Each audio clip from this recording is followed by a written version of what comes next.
Ang pagbabakasakit ng ating Panginoong Hesukristo ayon kay San Mateo. Noong panahong iyon, iniharap si Jesus kay Gobernador Poncio Pilato. Ikaw ba ang hari ng mga Hudyo?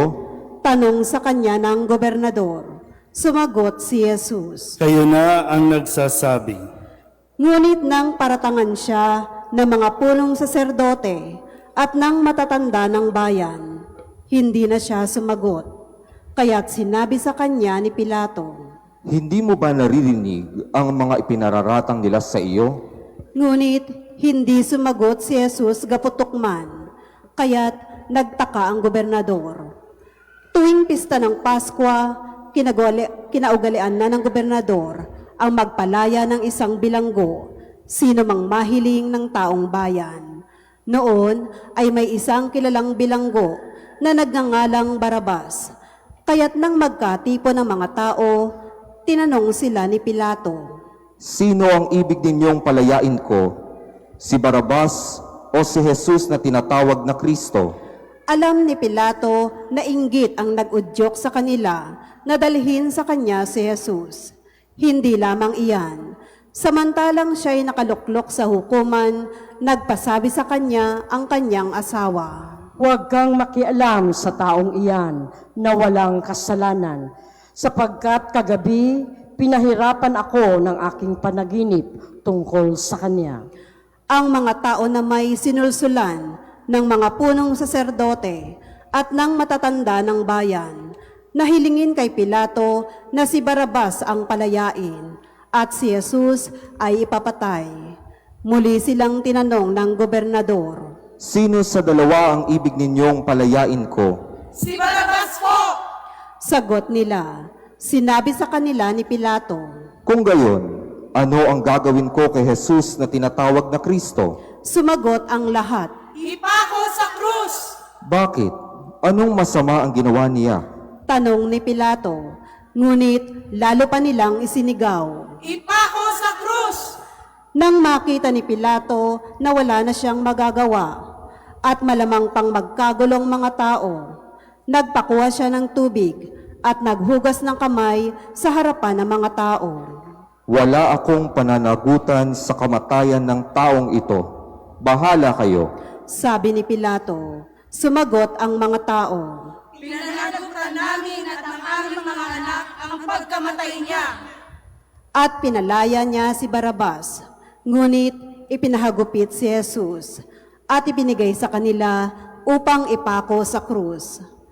Si Jesus ay dinala ng mga kawal ng gobernador sa pretoryo at nagkatipon ang buong batalyon sa paligid niya. Hinubaran nila siya at sinuotan ng isang balabal na pulang-pula.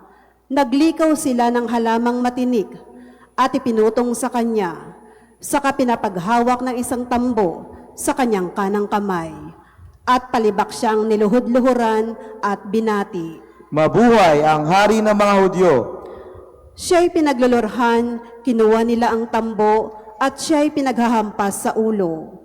At matapos kutyain, kanilang inalisan siya ng balabal, sinuotan ng sariling damit at inilabas upang ipako sa krus.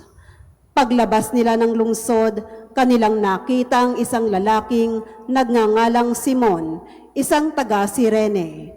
Pilit nilang ipinapasan sa kanya ang krus ni Jesus. Pagdating sa lugar na tinatawag na Golgota, na nangangahulugang pook ng bungo, binigyan nila si Jesus ng alak na hinaluan ng apdo. Ngunit nang matikman niya, ay hindi ininom. Nang maipako na siya sa krus, pinaghati-hatian nila ang kanyang mga damit, matapos magsapalaran. At naupo sila upang siya'y bantayan. Nakasulat sa kanyang ulunan ang sakdal laban sa kanya. Ito'y si Jesus, ang hari ng mga Hudyo. 2 tulisan ang kasabay niyang ipinako sa krus, isa sa kanan at isa sa kaliwa. Nilibak siya ng mga nagdaraan at tatango-tango pang sinabi, Di ba ikaw ang gigiba ng templo at muling magtatayo nito sa loob ng 3 araw? Iligtas mo ngayon ang iyong sarili. Kung ikaw nga ang anak ng Diyos, bumaba ka sa krus. Kinutya rin siya ng mga punong saserdote, ng mga eskriba at ng matatanda ng bayan. Sabi nila, Iniligtas ang iba, ngunit ang sarili di mailigtas. Di ba siya ang hari ng Israel? Bumaba lang siya ngayon sa krus. Maniniwala kami sa Kanya. Nananalig siya sa Diyos at sinabi niyang siya ang anak ng Diyos.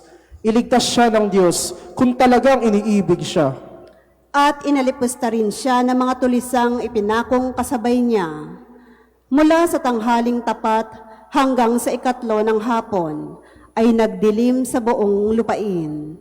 Nang mag-i-3 ng hapon, sumigaw si Jesus. Eli, Eli, lama sabachthani. Ibig sabihin, Diyos ko, bakit mo ako pinabayaan? Narinig ito ng ilan sa mga nakatayo roon, at sinabi nila, Tinatawag niya si Elias. agad tumakbo ang isa sa kanila at kumuha ng espongha, tinigmak ng maasim na alak, inilagay sa dulo ng isang tambo, at ipinasipsip kay Jesus. Ngunit sinabi naman ng iba, Hintay muna.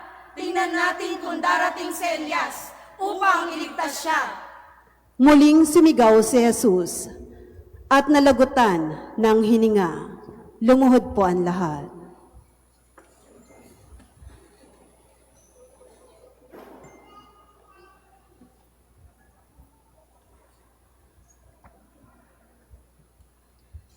Tumayo na po ang lahat.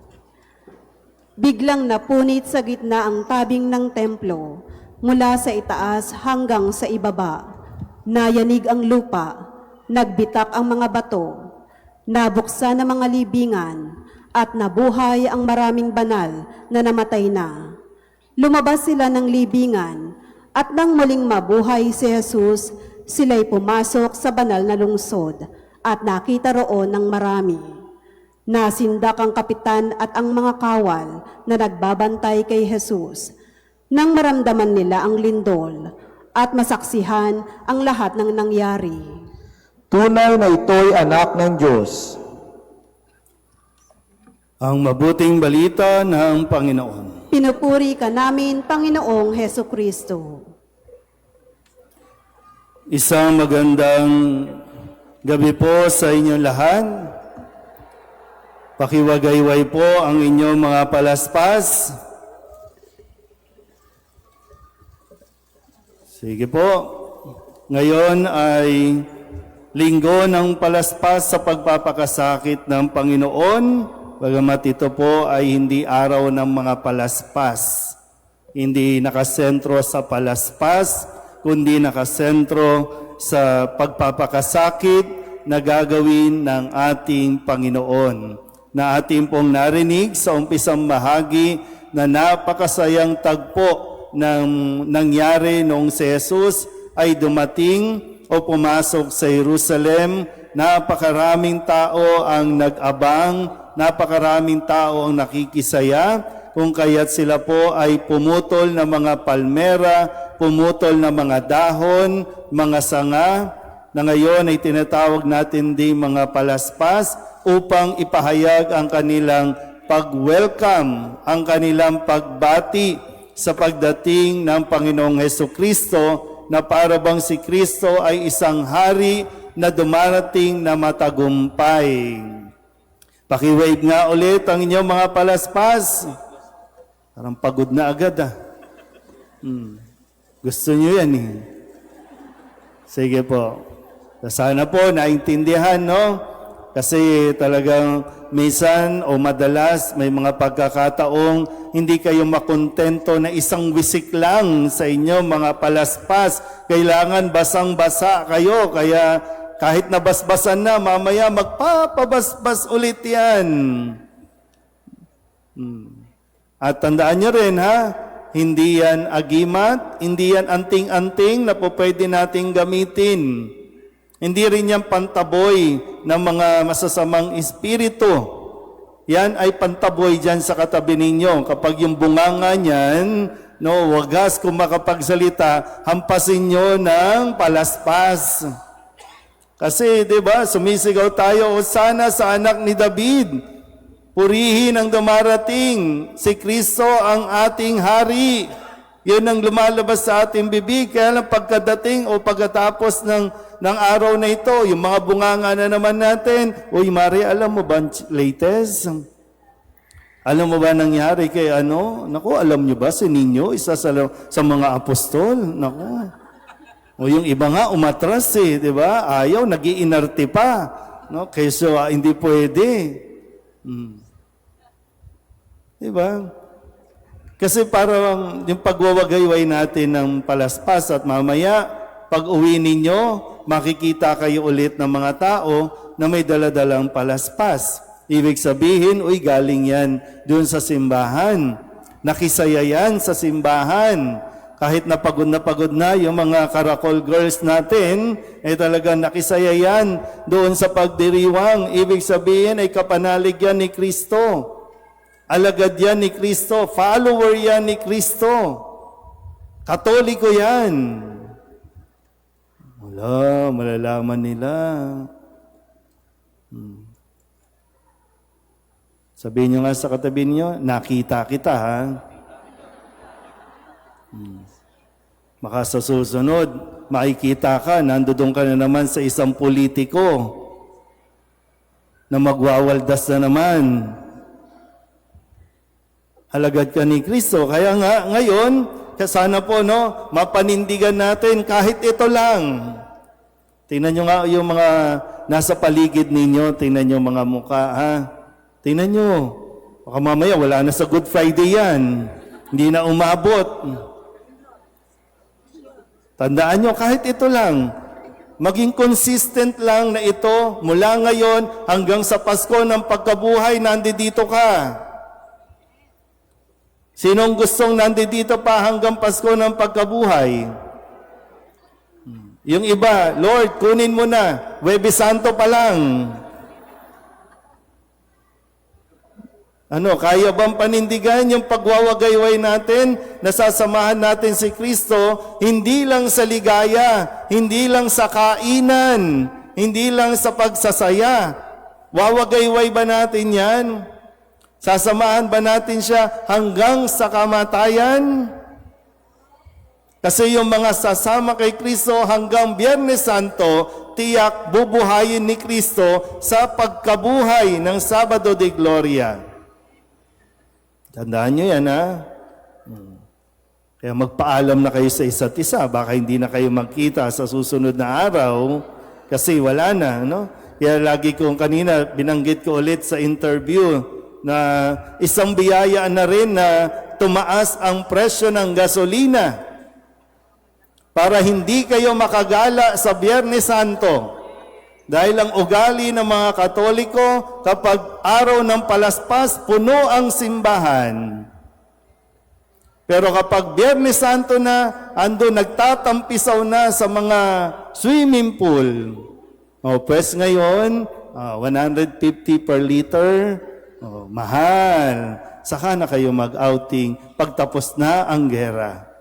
Saka na kayo mag-outing kapag matino na ang isip ng ating mga leader na hindi madesisyonan kung paano pabababain ang presyo. Talagang kalbaryo, di ba? Magsisimula. Alam niyo yun, di ba? Parang laging may dahilan at paraan ng Diyos para kayo mapanatili. Pero siyempre, matitigas ang ulo. Father, nakapagpabook na po kami, 2 months ago pa. Sayang naman po ang ticket. Lalo pa yung mga nagsayaw, napagod, no? Deserve daw nilang mag-outing. Pero 'di ba, nakikita ba natin yung ating pag-uugali sa mga araw na mga ito, sa mga susunod? Mahal na araw na. Uy, mahal na araw na. So bigay naman natin ito sa Diyos. Maraming holidays na po pwedeng ibigay para sa iyo, para sa family mo, Maraming paraan din ng banding. Pwede din maging banding ng family ninyo ang mga mahal na araw. Yung sama-sama kayong magpupuri sa Diyos at sama-sama din kayo na tutunghayan ng pagpapakasakit at pagkabuhay ni Kristo. Kaya nga sa pagwawagayway natin ng mga palaspas, si Kristo ay kasama natin sa kaligayahan at kasama tayo ni Kristo maging sa ating kahirapan para ibangon tayo para sa muling pagkabuhay. Pakiwagayway nga ulit ang mga palaspas at pakisabing, Hosana sa anak ni David.